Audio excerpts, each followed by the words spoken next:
নমস্কাৰ বাতৰিলৈ স্বাগতম জনাইছো ষ্টুডিঅত মই গীতাশ্ৰী অসম বিধানসভা বিত্তমন্ত্ৰী অজন্তা নেওগে দাখিল কৰিলে মুখ্যমন্ত্ৰী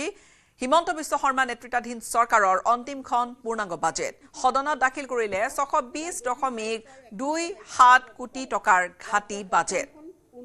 প্ৰায় 2.62 লাখ কোটি টকাৰ বাজেট দাখিল কৰিলে বিত্তমন্ত্ৰী অজন্তা নেওগে বাজেটত বিভিন্ন শিতানত কেইবাটাও উন্নয়নমূলক আঁচনিৰ প্ৰস্তাৱ লোৱা হৈছে 2024-25 বৰ্ষত ৰাজ্যত জনমূৰি আয় 1.54 লাখ টকা আৰু ৰাজ্যৰ বিকাশৰ হাৰ 2023-24 19% বিপৰীতে 2024-25 13% লৈ হ্ৰাস পাইছে আনহাতে সময়ছোৱা দেশৰ বিকাশৰ হাৰ 10% বাজেটত গুৱাহাটীৰ উন্নয়নৰ বাবেও কেতবোৰ প্ৰস্তাৱ ৰখা হৈছে সেই অনুসৰি ফাঁচী বজাৰৰ পৰা বিমানবন্দৰ জল মেট্ৰো চলোৱাৰ এটা চিন্তা চৰ্চা চৰকাৰৰ বিমানবন্দৰৰ পৰা খানাপাৰালৈ ৰোপৱেৰ চিন্তা চৰ্চা কৰিছে চৰকাৰে মাননীয় মুখ্যমন্ত্ৰী ডক্টৰ হিমন্ত বিশ্ব শৰ্মা মাননীয় অধ্যক্ষ মহোদয় মাননীয় মুখ্যমন্ত্ৰী ডক্টৰ হিমন্ত বিশ্ব শৰ্মাৰ গতিশীল আৰু দূৰদৰ্শী নেতৃত্বত মই গভীৰ দায়িত্ব আৰু একান্ত দায়বদ্ধতাৰে ৰাজ্যৰ পঞ্চমখন পূৰ্ণাংগ বাজেট দাখিল কৰিবলৈ এই পবিত্ৰ সদনত থিয় হৈছো অসমক অধিক সমৃদ্ধি আৰু প্ৰগতিৰ দিশত লৈ যোৱাৰ বাবে পথ নিৰ্ধাৰণ কৰাৰ গুৰুত্বপূৰ্ণ সময়ত এয়া মোৰ বাবে এক পৰম সৌভাগ্য ৰাজ্যখনৰ প্ৰথমগৰাকী মহিলা বিত্তমন্ত্ৰী হিচাপে মই একেৰাহে পঞ্চমখন বাজেট দাখিল কৰি গৌৰৱ অনুভৱ কৰাৰ লগতে বিৰল সন্মান লাভ কৰিছো এই সন্মানে আমাৰ ৰাজ্যখনত নাৰী শক্তিৰ অদম্য ক্ষমতাকে প্ৰতীয়মান কৰিছে মই দৃঢ়ভাৱে বিশ্বাস কৰো যে আমাৰ চৰকাৰে বিগত 4টা বছৰত প্ৰতিখন বাজেটত য'ত নাৰীক সন্মান কৰা হয় তাত দেৱতাসকলে বাস কৰে এই চৰিত আত্মবাক্যশাৰী মনত ৰাখি কাম কৰি আহিছে আমাৰ চৰকাৰৰ কাৰ্যকালত ৰাজ্যখনত অভূতপূৰ্ব বিকাশ আৰু উন্নয়ন পৰিলক্ষিত হৈছে দেশৰ মাননীয় প্ৰধানমন্ত্ৰী নৰেন্দ্ৰ মোদী ডাঙৰীয়াৰ অকুণ্ঠ সমৰ্থন আৰু মাৰ্গদৰ্শনত আমাৰ ৰাজ্যখনত এই উল্লেখযোগ্য পৰিৱৰ্তন সাধন হৈছে তেখেতে নিজৰ আমাৰ ৰাজ্যখন তথা অঞ্চলটোৰ ব্ৰেণ্ড এম্বেছাডৰ বুলি ঘোষণা কৰাটোৱে অসম তথা উত্তৰ পূৰ্বাঞ্চলৰ প্ৰতি থকা তেখেতৰ গভীৰ স্নেহকৈ প্ৰতিফলিত কৰিছে প্ৰধানমন্ত্ৰী ডাঙৰীয়াই জুমৈৰ বিনন্দিনীত অংশগ্ৰহণ কৰাৰ লগতে আমাৰ ৰাজ্যখনলৈ 67 গৰাকী মিছন মুৰব্বীক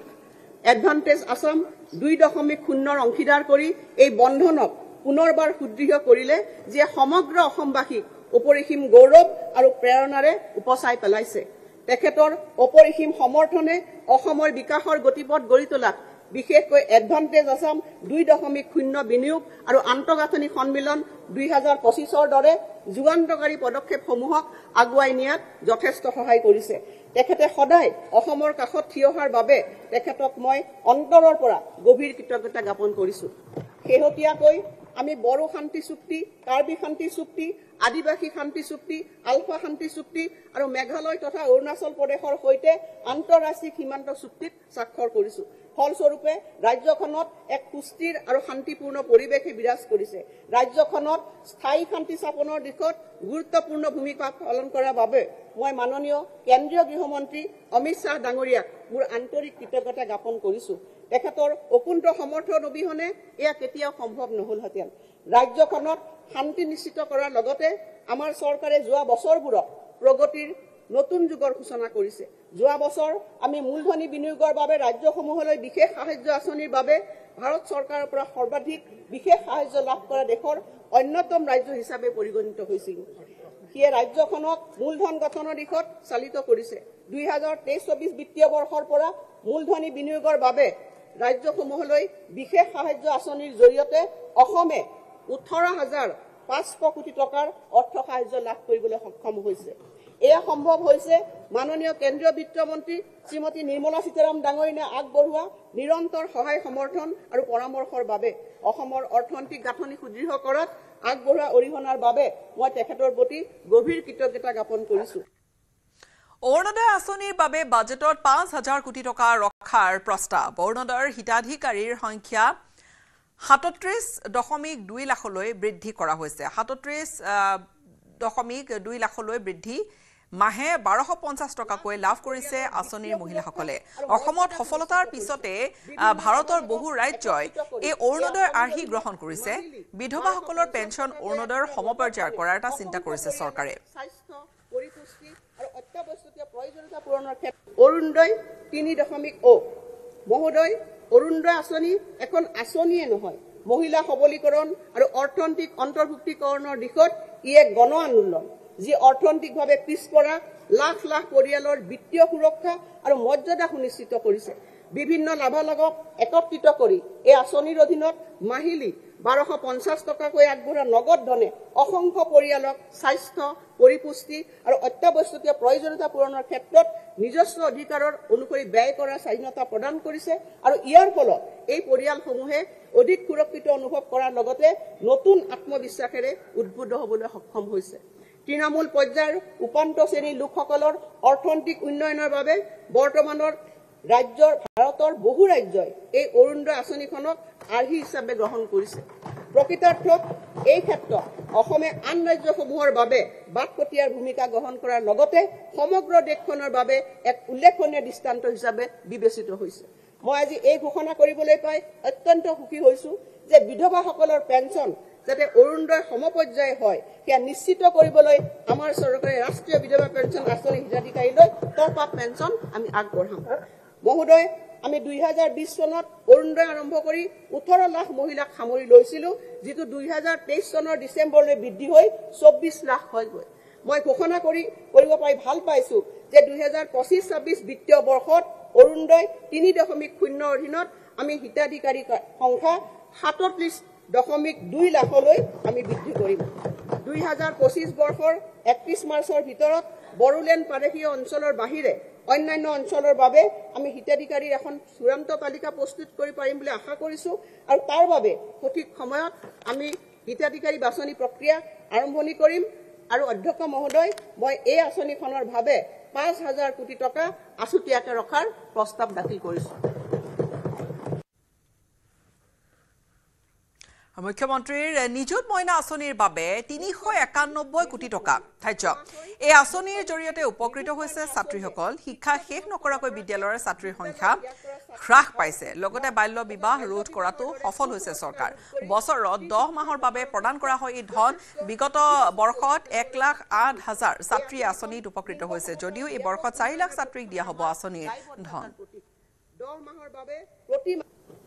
মুখ্যমন্ত্ৰীৰ নিযুত মইনা মহাশয় মুখ্যমন্ত্ৰীৰ নিযুত মইনা আঁচনিয়ে শিক্ষা সমাপ্ত নকৰাকে বিদ্যালয় ত্যাগ কৰা ছাত্ৰীৰ হাৰ হ্ৰাস তথা বাল্য বিবাহৰ দৰে কুসংস্কাৰ ৰোধ কৰি স্ত্ৰী শিক্ষাৰ প্ৰসাৰৰ ক্ষেত্ৰত যথেষ্ট ইতিবাচক প্ৰভাৱ পেলাবলৈ সক্ষম হৈছে এই আঁচনিখন লিংগ সমতা আৰু ব্যাপক উন্নয়নৰ প্ৰতি থকা আমাৰ দায়বদ্ধতাৰ প্ৰতীক 10 মাহৰ বাবে প্ৰতি মাহে একাদশ শ্ৰেণীৰ ছাত্ৰীসকলৰ বাবে 1000 টকা স্নাতক বৰ্ষৰ প্ৰথম শ্ৰেণীৰ ছাত্ৰীসকলৰ বাবে 1250 টকা আৰু স্নাতকোত্তৰ তথা বিএডৰ প্ৰথম বৰ্ষৰ ছাত্ৰীসকললৈ 2500 টকাকৈ প্ৰদান কৰি স্ত্ৰী শিক্ষাক আগুৱাই নিয়াৰ লক্ষ্যৰে আমি এই আঁচনিখন আৰম্ভ কৰিছো আৰু যোৱা বৰ্ষত এই পদক্ষেপৰ জৰিয়তে প্ৰায় 1.8 লাখ ছাত্ৰী উপকৃত হৈছিল অধ্যক্ষ মহোদয় মই অতি সন্তুষ্টিৰে ঘোষণা কৰো যে এই বৰ্ষত আমি 4,30,000 ছাত্ৰীলৈ নিযুত মইনা আঁচনিখন সম্প্ৰসাৰণ কৰাৰ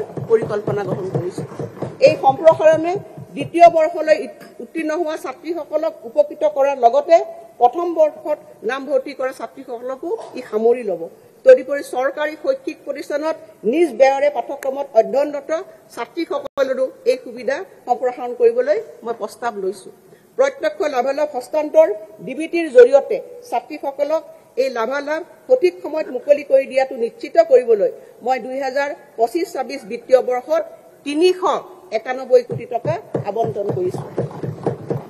বিদ্যালয়ৰ প্ৰাদেশিকীকৰণক লৈ বাজেটত বিশেষ প্ৰস্তাৱ 2006 বা পূৰ্বে স্থাপন কৰা বিদ্যালয়লৈ সুখবৰ আনিছে বাজেটখনে এনে বিদ্যালয় প্ৰাদেশিকীকৰণ কৰাৰ বাজেটত প্ৰস্তাৱ শিক্ষা বিভাগে এই ক্ষেত্ৰত প্ৰদান কৰিব আইন 2018 চনত হোৱা বিদ্যালয় প্ৰাদেশিকৰণ অধ্যক্ষ মহোদয় মঞ্জুৰি নথকাৰ বাবে অসম শিক্ষকৰ সেৱাৰ প্ৰাদেশিকৰণ আৰু শিক্ষা প্ৰতিষ্ঠান পুনৰ গঠন আইন 2018 চনত হোৱা সংশোধনীৰ অধীনত প্ৰাদেশিকৰণ কৰিব নোৱাৰা 1 জানুৱাৰী 2006 বা তাৰ পূৰ্বে স্থাপিত শিক্ষা প্ৰতিষ্ঠানৰ প্ৰাদেশিকৰণৰ মই প্ৰস্তাৱ আগবঢ়াইছো ইয়াৰ বাবে আপত্তিবিহীন প্ৰমাণপত্ৰ অনুমতি স্বীকৃতি অন্তৰ্ভুক্তি মঞ্জুৰি আৰু শিক্ষা অনুষ্ঠানখনৰ নামত 1 জানুৱাৰী 2006 বা তাৰ পূৰ্বে মাটি থকা বুলি উপযুক্ত কৰ্তৃপক্ষই দিয়া প্ৰমাণপত্ৰ গ্ৰহণ কৰাৰ বাবে মই প্ৰস্তাৱ দিলো প্ৰাদেশিকৰণ প্ৰক্ৰিয়াৰ সময়ত শিক্ষানুষ্ঠান বাছনিৰ বাবে শৈক্ষিকভাৱে পিছপৰা খণ্ড আৰু ষষ্ঠ অনুসূচীৰ জিলাসমূহত কিছু যোগ্যতাৰ মাপকাঠি শিথিল কৰা হ'ব আৰু ইয়াৰ বাবে আইন প্ৰণয়ন কৰিবলৈ শিক্ষা বিভাগে প্ৰয়োজনীয় পদক্ষেপ গ্ৰহণ কৰিব মই লগতে ঘোষণা কৰো যে যিসকল টিউটৰে সংশোধিত অসম শিক্ষকৰ সেৱাৰ প্ৰাদেশিকৰণ আৰু শিক্ষা অনুষ্ঠানৰ পুনৰ্গঠন আইন 2017 অনুসৰি শৈক্ষিক আৰু পেছাগত অৰ্হতা 5 বছৰৰ ভিতৰত সম্পূৰ্ণ কৰিব তেওঁলোকক শিক্ষকৰ পদলৈ উন্নীতকৰণ অব্যাহত থাকিব আৰু আনহাতে চৰকাৰী চাকৰি নিযুক্তিক লৈও বাজেটত বিশেষ পদক্ষেপ গ্ৰহণ কৰা হৈছে ৰাজ্যত 1,19,899 নিযুক্তি হৈছে সম্পূৰ্ণ পুনৰ 40,697টা পদৰ বাবে বিজ্ঞাপন প্ৰকাশ কৰিব ৰাজ্য চৰকাৰে আৰু সৰ্বমুঠ 1,60,596 নিযুক্তিৰ লক্ষ্য চৰকাৰৰ 1 লক্ষাধিক নিযুক্তি প্ৰদান মাননীয় অধ্যক্ষ মহোদয় মই এটি গৌৰৱেৰে জনাব বিচাৰিছো যে অসম চৰকাৰে যুৱক যুৱতীক দিয়া 1 লাখ নিযুক্তি প্ৰদানৰ প্ৰতিশ্ৰুতি সফলতাৰে সম্পন্ন কৰিবলৈ সক্ষম হৈছে 2025 চনৰ জানুৱাৰী মাহলৈ স্বচ্ছ আৰু নিকা নিযুক্তি প্ৰক্ৰিয়াৰ জৰিয়তে আমি 1,19,899 গৰাকী যুৱক যুৱতীক নিযুক্তি সম্পন্ন কৰিবলৈ সক্ষম হলো মই ইয়াত বিভাগ অনুসৰি তালিকা ইয়াত ৰাখি দিছো অধ্যক্ষ মহোদয় এতিয়া আমি আমাৰ 1 লাখ নিযুক্তিৰ প্ৰতিশ্ৰুতি সীমা অতিক্ৰম কৰি অধিক নিযুক্তি প্ৰদানৰ দিশে আগবাঢ়িছো ইতিমধ্যে 40,697টা পদৰ বিজ্ঞাপন প্ৰকাশ কৰা হৈছে আৰু তাৰ লগত সামঞ্জস্য ৰাখি আমাৰ চৰকাৰে প্ৰদান কৰা মুঠ চাকৰিৰ সংখ্যা হ'বকে 1,60,596 অধ্যক্ষ মহোদয় মই নিযুক্তিৰ প্ৰকাশিত বিজ্ঞাপনো ইয়াত গাঁঠি দিছো এই মহামান্য সদনৰ সন্মানীয় সদস্যসকলক অৱলোকনৰ অৰ্থে তথ্যসহ মোৰ বাজেট বক্তৃতাৰ প্ৰতিলিপি সম্বন্ধিত এটা পেন ড্ৰাইভ আগবঢ়াইছো এয়া হৈছে এক প্ৰাৰম্ভিক প্ৰতিবেদন নিযুক্তি প্ৰক্ৰিয়া সম্পূৰ্ণ হোৱাৰ পিছত 2025 চনৰ অক্টোবৰ মাহত প্ৰতিজন বাছনিকৃত প্ৰাৰ্থীৰ নামসহ বিস্তাৰিত ৰূপত এখন পুস্তিকা প্ৰকাশ কৰা হ'ব আৰু চাহ শ্ৰমিকলৈ সুখবৰ কঢ়িয়াই আনিছে বাজেটখনে ৰাজ্যৰ 6,80,000 শ্ৰমিকলৈ চৰকাৰে আগবঢ়াব 5,000কৈ এককালীন সাহায্য ইয়াৰ বাবে বাজেটত 382 কোটি টকা আবণ্টন দিছে চৰকাৰে মই ৰাজ্যখনৰ বৰ্তমানে থকা 6.2 বছৰীয়া অসমৰ চাহ জনজাতি সম্প্ৰদায়লৈ সাহায্য প্ৰদান অধ্যক্ষ মহোদয় অসমৰ চাহ জনজাতি সম্প্ৰদায়লৈ কৃতজ্ঞতা জনাই মই ৰাজ্যখনৰ বৰ্তমানে থকা 6.8 লাখ চাহ শ্ৰমিকৰ প্ৰতিগৰাকীলৈ এককালীন বিত্তীয় সাহায্য হিচাপে 5,000 টকাকে আগবঢ়োৱাৰ কথা ঘোষণা কৰিবলৈ পাই আনন্দিত হৈছো ই কেজুৱেল শ্ৰমিক আৰু স্থায়ী শ্ৰমিক উভয়কে সামৰি ল'ব আৰু মই ইয়াৰ বাবে 342 কোটি টকাৰ আবণ্টন দিছো আৰু ইফালে অসমৰ নিজা কৃত্ৰিম উপগ্ৰহ স্থাপন কৰাৰ এটা প্ৰস্তাৱ ডাঙৰ ঘোষণা এই মুহূৰ্তত আসাম সেট নামৰ এই অসমে কৃত্ৰিম উপগ্ৰহ স্থাপন কৰিব আসাম সাটেৰে অবিৰত তথ্য সৰবৰাহৰ জৰিয়তে কৃষি দুৰ্যোগ ব্যৱস্থাপনা লগতে আন্তঃগাঁথনি সীমান্ত সুৰক্ষা ব্যৱস্থাপনা আৰক্ষী অভিযান আদিত সহায়ক হ'ব ইছৰোৰ সহযোগত অসমৰ মহাবিদ্যালয়ৰ শিক্ষাৰ্থী পৰীক্ষামূলকভাৱে কৃত্ৰিম উপগ্ৰহ নিৰ্মাণত উদগনি তথা কল্পনা শক্তিক উজ্জীৱিত কৰাৰ এটা ব্যৱস্থা কৰা হ'ব আৰু ভাৰতীয় মহাকাশ গৱেষণা সংস্থা ইছৰোৰ মহাকাশলৈ অসমৰ নিজা কোচ কেন্দ্ৰীয় চৰকাৰৰ মহাকাশ বিভাগৰ অধীনস্থ ভাৰতীয় ৰাষ্ট্ৰীয় মহাকাশ উদগনি আৰু কৰ্তৃত্ব প্ৰদান কেন্দ্ৰ ইনস্পেকৰ সহযোগিতাত জটিল আৰ্থ সামাজিক প্ৰকল্পসমূহৰ কাৰ্য ৰূপায়ণৰ স্বাৰ্থত বিশ্বাসযোগ্য আৰু অবিৰত তথ্যৰ সৰবৰাহ নিশ্চিত কৰাৰ বাবে আমি আমাৰ নিজা কৃত্ৰিম উপগ্ৰহ আসাম সাট স্থাপন কৰিব বিচাৰিছো এই ব্যৱস্থাই আমাৰ কৃষি দুৰ্যোগ ব্যৱস্থাপনা আন্তঃগাঁথনি বিকাশ সীমান্ত সুৰক্ষা ব্যৱস্থাপনা আৰু আৰক্ষী অভিযান আদিৰ ক্ষেত্ৰত উৎসৰ্গিত সেৱা যোগানত সহায় কৰিব ইনস্পেচ আৰু ভাৰতীয় মহাকাশ গৱেষণা সংস্থা ইছৰোৰ সহযোগিতাত অসমৰ মহাবিদ্যালয়ৰ ছাত্ৰ ছাত্ৰীসকলক পৰীক্ষামূলক কৃত্ৰিম উপগ্ৰহ নিৰ্মাণ কাৰ্যত জড়িত কৰি আমি তেওঁলোকৰ কল্পনা শক্তিক উজ্জীৱিত কৰিব পাৰিম বাজেটত AI আৰু সেউজ উদ্ভাৱন অধ্যক্ষ মহোদয় আমাৰ ৰাজ্যৰ ভূমি ভাষা আৰু সংস্কৃতিক পৰ্যাপ্ত ৰক্ষা কৱচ প্ৰদানৰ বাবে আমাৰ চৰকাৰ দায়বদ্ধ সেই অনুসৰি অসম চুক্তিৰ 6 নম্বৰ দফা ৰূপায়ণৰ বাবে ন্যায়াধীশ বিপ্লৱ কুমাৰ শৰ্মাৰ অধ্যক্ষতাত গঠিত উচ্চ পৰ্যায়ৰ সমিতিয়ে আগবঢ়োৱা অনুমোদন অসম চৰকাৰে পৰীক্ষা কৰি ৰাজ্য চৰকাৰৰ আওতাৰ ভিতৰত পৰা অনুমোদনবিলাক ৰূপায়ণৰ বাবে সিদ্ধান্ত লৈছে। আৰু সেউজীয়া চাহপাতৰ কৰ ৰেহাই আৰু 2 বছৰলৈ বৃদ্ধিৰ ঘোষণা মাহে 15,000 উপাৰ্জন কৰা লোকৰ ব্যক্তিগত কৰ ৰেহাই কাহ পিতলৰ ব্যৱসায়িক উভতাই দিয়া হ'ব GST চলিত বৰ্ষৰ মে মাহৰ ভিতৰত জাৰি হ'ব জাননী ই ৰিক্সা ই কাৰ্ড বাণিজ্যিক বাহনৰ নতুন কৰৰ ব্যৱস্থা আৰু এককালীন কৰ ব্যৱস্থালৈ অনা হ'ব এই বাহনসমূহক বাৰে বাৰে কৰ প্ৰদানৰ পৰা পৰিত্ৰাণৰ বাবে এই ব্যৱস্থা বিগত 4টা বছৰত ৰাজ্যিক ৰাজহ সংগ্ৰহ উল্লেখযোগ্যভাৱে বৃদ্ধি পাইছে। ৰাজ্যৰ নিজা ৰাজহ সংগ্ৰহৰ পৰিমাণ 2020-21 বিত্তীয় বৰ্ষত 20,033 কোটি টকাৰ পৰা 2025 বৰ্ষৰ ফেব্ৰুৱাৰী মাহলৈকে 32,886 কোটি টকালৈ বৃদ্ধি পাইছে আৰু যিয়ে উল্লেখনীয় 64.2% বৃদ্ধিৰ হাৰ প্ৰতিফলিত কৰিছে। এই চৰকাৰে বিভিন্ন কৰ সংস্কাৰ গ্ৰহণ কৰাৰ বাবে আজি আমি এনে অৱস্থাত উপনীত হৈছো যে আমাৰ নিজস্ব উৎসৰ জৰিয়তে দৰমহা দিব পৰা হৈছো। অসমৰ ক্ষেত্ৰত এইটো হৈছে অভূতপূৰ্ব আৰু ঐতিহাসিক বিষয়। বাণিজ্যিক কৰ 2023-24 বিত্তীয় বৰ্ষত কৰ আৰোপণৰ বিভাগে 22,580 কোটি টকা সফলতাৰে সংগ্ৰহ কৰি তাৰ আগৰ বছৰৰ তুলনাত 15% বৃদ্ধি কৰিবলৈ সক্ষম হৈছে আৰু 25 চনৰ ফেব্ৰুৱাৰীলৈ GST আৰু অনা GST ৰাজহ সংগ্ৰহ 5% বৃদ্ধিৰে 21,578 কোটি টকা হৈছে। মহোদয়, আমাৰ চৰকাৰ আজি চাহ উদ্যোগে সন্মুখীন হোৱা প্ৰত্যাহ্বানসমূহৰ বিষয়ে সম্পূৰ্ণ অৱগত। অসম কৰ আৰোপণ নিৰ্দিষ্ট ভূমিত আইন 1990 চনৰ অধীনত সেউজীয়া চাহপাতৰ ওপৰত কৰ ৰেহাই ব্যৱস্থা 2025 চনৰ 1 জানুৱাৰীৰ পৰা কাৰ্যকৰী হোৱাকৈ আৰু 2 বছৰৰ বৃদ্ধিৰ কথা মই ঘোষণা কৰিছো। আমাৰ পৰিশ্ৰমী মধ্যবিত্ত পৰিয়াললৈ সকাহ দিয়াৰ উদ্দেশ্যে অসম বৃত্তি বাণিজ্য জীৱিকা আৰু নিয়োগ কৰাৰোপণ আইন 1947 Assam professions trades callings and employment taxation act 1947ৰ অধীনত মাহিলী 15,000 টকালৈ উপাৰ্জন কৰা ব্যক্তিসকলৰ ব্যক্তিগত কৰ মই ৰেহাই দিয়াৰ প্ৰস্তাৱ কৰিছো। ইয়াৰ দ্বাৰা 1,43,000 কৰদাতা পৰিয়াল উপকৃত হ'ব আৰু তেওঁলোকৰ ক্ৰয় ক্ষমতা বৃদ্ধি পাব। লগতে আমাৰ কাহ পিতল শিল্পৰ সৈতে জড়িত ব্যৱসায়ীসকলে সন্মুখীন হৈ অহা সমস্যাৰ বিষয়ে চৰকাৰ অৱগত আৰু মই এই ক্ষেত্ৰত তেওঁলোকৰ বাবে GST উভতাই দিয়াৰ কথা ঘোষণা কৰিছো। এই সম্পৰ্কত বিস্তৃত জাননী অহা মে 2025ৰ ভিতৰত জাৰি কৰা হ'ব। ছাত্ৰ ছাত্ৰীৰ বাবে মাহিলী 2,500 টকাকৈ দিয়াৰ প্ৰস্তাৱ এবছৰৰ বাবে দিয়া হ'ব। এই ধনৰাশি কোনোবাই বিচাৰিলে একেলগে 25,000 টকা চৰকাৰে দিব। মুখ্যমন্ত্ৰীৰ জীৱন প্ৰেৰণা আঁচনিৰ অধীনত এই সাহায্য। মুখ্যমন্ত্ৰীৰ জীৱন প্ৰেৰণা এটা নতুন স্কিম।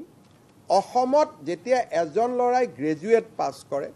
দেউতাক মাকে ল'ৰাজনক পইচা দিয়া বন্ধ কৰি দিয়ে যে তুমিতো এটা গ্ৰেজুৱেট পাছ কৰিলা। কিন্তু ল'ৰাজনে গ্ৰেজুৱেট পাছ কৰিয়ে কৰ্ম সংস্থাপন এটা নাপায়। কিন্তু যিদিনাখনৰ পৰাই গ্ৰেজুৱেটৰ মাৰ্কশ্বিটখন পালে ল'ৰা ছোৱালীয়ে দেউতাক মাকক পইচা খুজিবৰ কাৰণে বেয়া পায়। আমি তেনে সকলো ছাত্ৰ ছাত্ৰীক যদিহে নিযুত মইনাৰ তেওঁ হিতাধিকাৰী নহয়, 2টা পইচা দিয়াৰ কোনো মিনিং নাই। আমি গ্ৰেজুৱেট অসমৰ পৰা যোন ল'ৰাই গ্ৰেজুৱেট পাছ কৰিব তাক আমি 12 মাহৰ কাৰণে 2,500 টকাকৈ আমি এটা স্কলাৰশ্বিপ দিম। আৰু কোনোবা এজন ল'ৰাই যদি কয় মই যে দিল্লীত IASৰ পৰীক্ষা দিব কোচিং কৰিব খুজিছোঁ, বোলে মই কৰবাত মেনেজমেণ্টৰ পৰীক্ষা দিব যাব খুজিছোঁ, তেওঁ যদি আবেদন কৰে যে মোক 2,500কৈ মাহত নালাগে একেলগে 25,000 টকা লাগে, আমি 25,000 টকা এটা একেলগে আমি দি দিম। নিযুত মইনা আঁচনি PG লৈকে আছিলে, কিন্তু ৰিচাৰ্চ স্কলাৰ আমাৰ ইউনিভাৰ্চিটিত বহুত ল'ৰা ছোৱালী আছে, তেওঁলোকৰ খৰচো বেছি। এইবাৰ আমি ৰিচাৰ্চ স্কলাৰসকলকো 25,000 টকাকৈ দিয়াৰ বাবে আমি সিদ্ধান্ত গ্ৰহণ কৰিছোঁ। দিব্যাংগ হ'লে তেওঁলোকে 50,000 টকা পাব। ইয়াৰ উপৰিও মুখ্যমন্ত্ৰীৰ আত্মনিৰ্ভৰ অভিযান আমি 1 লাখ টকাকৈ 25,000 যুৱক যুৱতীক দিছিলোঁ। এইবাৰ অক্টোবৰক আমি তেওঁলোকক 2nd ইনষ্টলমেণ্টটো দিম। যিসকলে বাইক টাইক কিনি ল'লে তেওঁলোকে নাপাব যিসকলে সফল ব্যৱসায় কৰিছে তেওঁলোকক আমি আৰু 1 লাখ দিম অতিৰিক্তকৈ আৰু ৭৫,০০০ যুৱক যুৱতীক আমি 1 লাখকৈ টকা দিম অহা আমি এনে ডেট এটা ঠিক কৰিছোঁ 8 অক্টোবৰ তাৰিখে আমি নতুন কৰি আৰু ৪০,৬৯৭ গৰাকী ল'ৰা ছোৱালীৰ হাতত নিয়োগ পত্ৰ তুলি দিম ইয়াৰ ফলত আমাৰ চৰকাৰৰ দিনত চাকৰি পোৱা ল'ৰা ছোৱালীৰ সংখ্যা ১,৬০,০০০ৰ সংখ্যা অতিক্ৰম কৰিব মুখ্যমন্ত্ৰী জীৱন প্ৰেৰণা এটা নতুন স্কিম অসমত যেতিয়া এজন ল'ৰাই গ্ৰেজুৱেট পাছ কৰে দেউতাক মাকে ল'ৰাজনক পইচা দিয়া বন্ধ কৰি দিয়ে যে তুমিতো এটা গ্ৰেজুৱেট পাছ কৰিলা কিন্তু ল'ৰাজনে গ্ৰেজুৱেট পাছ কৰিয়ে কৰ্মসংস্থাপন এটা নাপায় কিন্তু যিদিনাখনৰ পৰাই গ্ৰেজুৱেটৰ মাৰ্কশ্বিটখন পালে ল'ৰা ছোৱালীয়ে দেউতাক মাকক পইচা খুজিবৰ কাৰণে বেয়া পায় আমি তেনে সকলো ছাত্ৰ ছাত্ৰী যদিহে নিযুত মইনাৰ তেওঁ হিতাধিকাৰী নহয় দুটা পইচা দিয়াৰ কোনো মিনিং নাই আমি গ্ৰেজুৱেট অসমৰ পৰা যোন ল'ৰাই গ্ৰেজুৱেট পাছ কৰিব তাক আমি 12 মাহৰ কাৰণে ২৫০০ টকাকৈ আমি এটা স্কলাৰশ্বিপ দিম আৰু কোনোবা এজন ল'ৰাই যদি কয় মই যে দিল্লীত IASৰ পৰীক্ষা দিব কোচিং কৰিব খুজিছোঁ বোলে মই কৰবাত মেনেজমেণ্টৰ পৰীক্ষা দিব যাব খুজিছোঁ তেওঁ যদি আবেদন কৰে যে মোক ২৫০০কৈ মাহত নালাগে একেলগে ২৫,০০০ টকা লাগে আমি ২৫,০০০ টকা এটা একেলগে আমি দি দিম আৰু এই মুহূৰ্তত আন কিছু খবৰলৈ আগবাঢ়িম ইন্দোৰৰ পৰা যি খবৰে এই মুহূৰ্তত চাৰিওপিনে প্ৰতিক্ৰিয়া সৃষ্টি কৰিছে চেম্পিয়ন্স ট্ৰফিৰ আনন্দ উৎসৱৰ মাজতে ধ্বংসৰ ধুমুহা দেখা গ'ল মধ্যপ্ৰদেশৰ ইন্দোৰত নিশা আনন্দৰ উৎসাহৰ মাজতে হিংসা আৰু দুৰ্বৃত্তই জ্বলাই দিলে কেইবাখনো বাহন ক্ষতিগ্ৰস্ত হৈছে আন কেইবাখনো বাহন ইয়াত তাৰেই দৃশ্য ভাৰতৰ জয় আৰু তাৰ পিছতে নিশা ৰাজপথলৈ ওলাই আহিছিল বহু লোক আতচবাজিৰে আনন্দ উৎসৱত ভাগ লৈছিলে বহুজনে কিন্তু ইন্দোৰৰ মহু ৰাজপথত এয়া মাজনিশা দেখা গৈছিলে আনন্দ উৎসৱ তাৰ মাজতে আতচবাজিক লৈ নাৰাজ হ'ল এদল লোক হঠাৎ কৰিলে আক্ৰমণ শিল লগতে পেট্ৰল বোমা পৰ্যন্ত দলিয়াই আনন্দত মতলীয়া লোকক আক্ৰমণ কৰা হ'ল দুৰ্বৃত্তৰ আক্ৰমণত জ্বলিছে কেইবাখনো বাহন ক্ষতিগ্ৰস্ত হৈছে আন কেইবাখনো বাহন আৰু দুৰ্বৃত্তই মুখা পিন্ধি সংঘটিত কৰিছিলে এই ভয়ানক আক্ৰমণ ঘটনাস্থলীত আৰক্ষী উপস্থিত হৈ নিয়ন্ত্ৰণ কৰে পৰিস্থিতি চিচিটিভিৰ ভিজুৱেল চাই আৰক্ষীয়ে কৰায়ত্ব কৰিছে 13টা মাহুৰ জামে মছজিদৰ সন্মুখত ঘটা এই ঘটনাৰ পিছৰে পৰা অঞ্চলটোত আৰক্ষীয়ে এতিয়া টহল দি আছে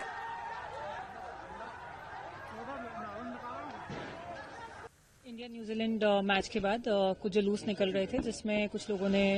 मस्जिद के बाहर पटाखे चलाए जिसके बाद दोनों पक्षों में विवाद की स्थिति उत्पन्न हुई और दोनों तरफ से पथराव हुआ पुलिस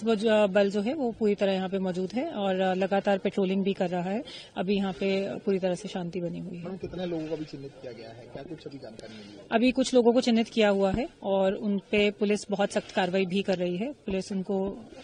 अभी रात को ही उनको पकड़ेगी भी और बाकी लोगों को भी आपके माध्यम से मैसेज भी देना चाहती है कि कोई भी किसी तरह की अफवाह में न विश्वास करे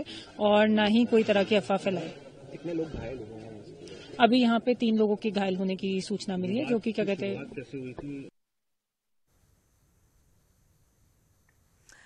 মহানগৰীৰ বামুণী মৈদামত শিশু শ্ৰমিক উদ্ধাৰ কৰা হৈছে একাংশ শিশু শ্ৰমিক নিয়োজিত হৈ চলি আছিল এটা উদ্যোগ বামুণী মৈদামৰ জ্যোতিনগৰৰ পৰা উদ্ধাৰ কৰিছে 4 শিশু শ্ৰমিকক স্থানীয় যুৱকৰ তৎপৰতাত চানমাৰী আৰক্ষীয়ে উদ্ধাৰ কৰিছে শিশুকেইটিক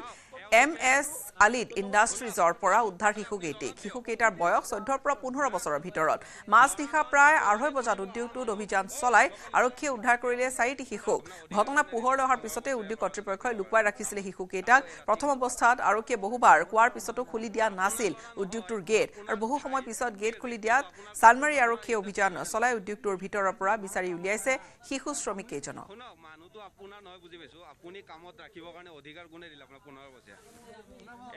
জুৰত ক কত কাম কৰা ইয়াতে তোৰ বয়স কিমান 15 মই নতুন আইছো কিমান দিন হ'ল 8 দিন হ'ল কোন জায়গাৰ ঘৰ নগাঁও বেলা নগাঁও ওকে নিজৰ ইচ্ছাই কাম কৰিব আহিছানে নিজৰ ইচ্ছা কিমান হৈছে বয়স 17 প্লাছ 17+ তোমাৰ ঘৰ ৰুমত গৈ আছিলোঁ ডিউটিৰ পৰা আহি তো আমি আমনি মৈদান আপোনাৰ LP স্কুলৰ সন্মুখত এখন স্কুটি আহিছিলে অধিক স্পীডত আহি আছিলে স্কুটিখন হঠাৎ মানে বাগৰি পৰিলে তো আমি স্কুটিখন উঠাই দিব যাওঁতে স্কুটিৰ ল'ৰাজনে শিল দলিয়াই মানে আক্ৰমণ কৰে তাৰপিছত আপোনাৰ ল'ৰাজনে স্কুটিখন আৰু মোবাইলটো তাত পেলাই থৈ আহি আপোনাৰ ইয়াতে প্ৰেছৰ ভিতৰত সোমাই তো আমি প্ৰেছৰ ভিতৰত ল'ৰাজনক বিচাৰি আহোঁতে ইয়াতে দেখিলোঁ আমি দুজন চাইল্ড লেবাৰ কাম কৰি আছে আপোনাৰ নাইটত সেইটো আপোনাৰ কিবা বান্ডিং পেজ হয় আপোনাৰ তাৰপিছত আমি ল'ৰাজন দুজনক আমি লৈ যাম বুলি ক'লোঁ থানাত গোটাই দিম বুলি ক'লোঁ তো নিদিলে তেওঁলোকে আকৌ ইয়াতে ৰদ লৈ আহি মানে আমাৰ ল'ৰাজনৰ ওপৰত মানে তেওঁলোকে মানে হামলা কৰিছে আৰু ল'ৰাকেইজনক তাৰপিছত মই তেওঁলোকক তেওঁলোকৰ ৰদডাল কাঢ়ি আনি আপোনাৰ মই ইয়াতে আপোনাৰ নলাত দলিয়াই দিছোঁ তেওঁলোকে মানে মাৰধৰ কৰিব চেষ্টা কৰিছে তেওঁলোকৰ পৰা প্ৰায় আপোনাৰ 20জনমান মানুহ মাতি আনিছে তেওঁলোকে তো আমি নোৱাৰি কিনে লাষ্টত আমি আপোনালোকক আৰু ওচৰৰ থানাত আমি যোগাযোগ কৰিলোঁ তো থানাৰ পৰা পুলিচ আহিলে আমি তেওঁলোকক মোবাইলটো আৰু স্কুটিখন গতাই দিছোঁ কিন্তু এতিয়ালৈ বাচ্চা দুজন ৰিকভাৰী কৰিবৰ কাৰণে অহা নাই যিগৰাকী বাচ্চা 15 বছৰীয়া তেওঁ এই স্কুটিখন চলাই আহোঁতে পৰিছিল নেকি তেওঁ নহয় বেলেগ এজন ল'ৰা আহিছে ল'ৰাজন ক'ৰ হৈ নাজানো কিন্তু আহি ইয়াতে সোমাইছিলে তো আমি ল'ৰাজনক স্কুটিত পেলাই থোৱা ল'ৰাজনক বিচাৰি আহিলোঁ কিন্তু ল'ৰাজনক তেওঁলোকে সোমাই স্কুটিখন পেলাওঁতে আপোনালোকক আক্ৰমণ কৰিবলগীয়া তেনেকুৱা কি ঘটনা হ'ল আমাক মানে আমি স্কুটিখন উঠাব আহিছিলোঁ তেওঁ চাগে স্কুটিখন চুৰি কৰি আনিছিলে বুলি আমি সন্দেহ কৰিলোঁ যিহেতু স্কুটিখন উঠাব আহিলোঁ আহোঁতে তেওঁ শিলগুটি দলিয়াই তেওঁ পলায়ন কৰে ইয়াৰ সৈতে সময় হ'ল বিদায় লোৱাৰ নমস্কাৰ